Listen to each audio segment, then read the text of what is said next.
आज मित्रांनो, जल जीवन या विषयावरती भारतीय जनता पार्टी आणि ग्रामस्थांच्या वतीने आम्ही लाक्षणिक उपोषण करत आहे.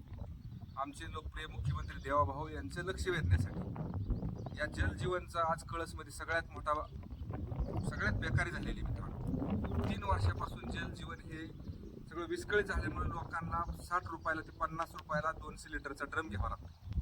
ह्याच्यावर कुणीच बोलायचं नाही. कळसमध्ये पूर्णपणे हे टक्केवारी खाणाऱ्या लोकांचा सुळसुळाट झालेला आहे. कसलंही काम आलं की कळसमध्ये माझं 15% दे, माझं 10% दे, ह्या गोष्टीमुळे ही सगळ्याचा प्रॉब्लेम होऊन बसलेला आहे. आज मित्रांनो, उन्हाळा दिवस आहे, पाण्याची इतका प्रॉब्लेम आहे की भया नाही, गुरांना पाणी नाही. म्हणून भारतीय जनता पार्टीच्या वतीनं आम्ही याच ठिकाणी नाही तर पूर्णपणे विधान भवनाच्या समोर सुद्धा कळस ग्रामस्थ आणि भारतीय जनता पार्टीच्या वतीनं त्या ठिकाणी उग्र आंदोलन करणार आहे मित्रांनो.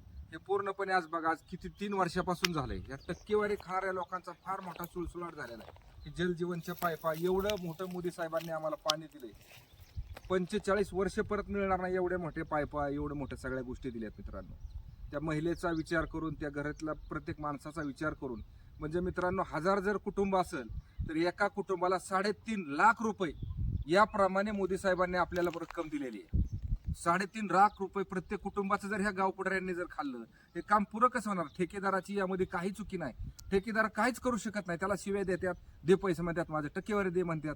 म्हणून या शासनाचं आणि देवाभाऊचं लक्ष वेधण्यासाठी भारतीय जनता पार्टी आणि ग्रामस्थांच्या वतीनं आम्ही या ठिकाणी आज लाक्षणिक उपोषण करत आहे. याच्यावर जर अजून तोडगा नाही निघाला तर आम्ही विधान भवनाच्या समोर पहिल्या पावसाळ्या अधिवेशनात आम्ही आंदोलन करणार आहे. याची सुद्धा नोंद सर्व सरकारी अधिकाऱ्यांनी घ्यावी. मी गौतम कांबळे, मी कळसगावचा रहिवासी आहे. मी सुशिक्षित आणि शिक्षित विद्यार्थी आहे.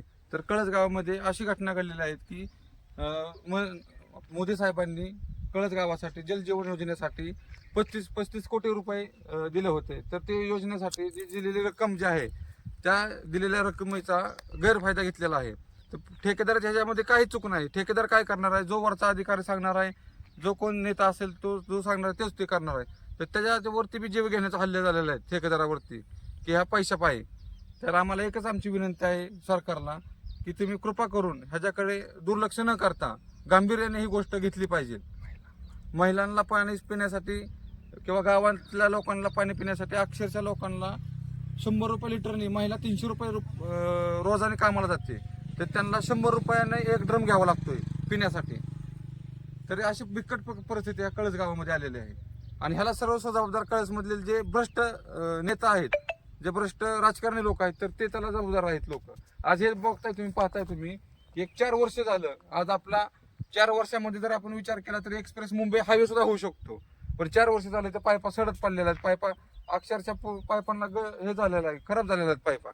तर मला माझी एकच विनंती आहे मोदी साहेबांना आणि आपल्या देवाभावांना की कृपया करून ह्याच्याकडे गांभीर्याने लक्ष देऊन ह्याच्यावरती काहीतरी SIT चौकशी किंवा काय आपले जे असेल सरकारच्या ह्याच्यामध्ये, तर त्या ह्याच्यावरती लक्ष केंद्रित करून ह्याची पूर्णपणे चौकशी करण्यात यावी.